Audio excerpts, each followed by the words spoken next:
adjusted to deactivate the submersible pump in the event of a catastrophic leak. These devices must be programmed to shut down the submersible pump at leak rates greater than 3 gallons per hour. If this feature is disabled or improperly set, the piping has no catastrophic leak detection. This could result in a large release of petroleum into the environment.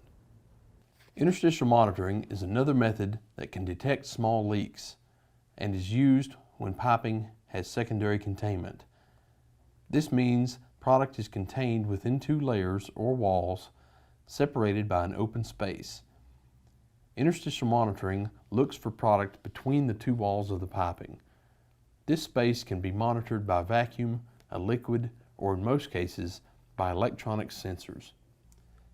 This is a typical electronic sensor used in sumps to detect liquids. Placement of the sensor is very important.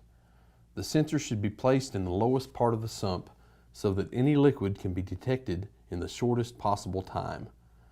As you can see, this sensor is not located in the lowest part of the sump, and it could not detect a leak until the sump has collected a considerable amount of liquid.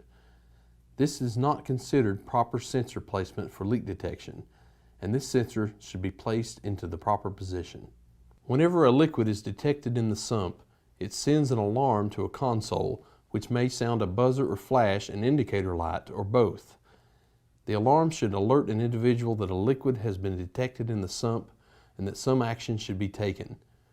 The liquid may be fuel or water, but it is important to know which, since there may be fuel leaking into the sump.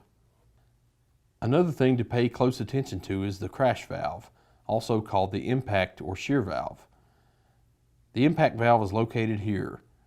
This is a very important safety feature for piping and is intended to shut off product flow in case of a vehicle collision with the dispenser. In order for this crash valve to function properly, installation codes require that it must be securely anchored under the dispenser. Make sure that the crash valve is securely anchored, and if not, call a service company immediately to secure it for you. We hope this video has been helpful, and if you need a basic understanding of pressurized piping, we encourage you to watch the first video in the series, which gives a brief overview of pressurized piping.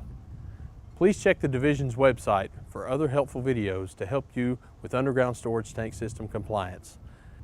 I'm Don Taylor with the Tennessee Division of Underground Storage Tanks.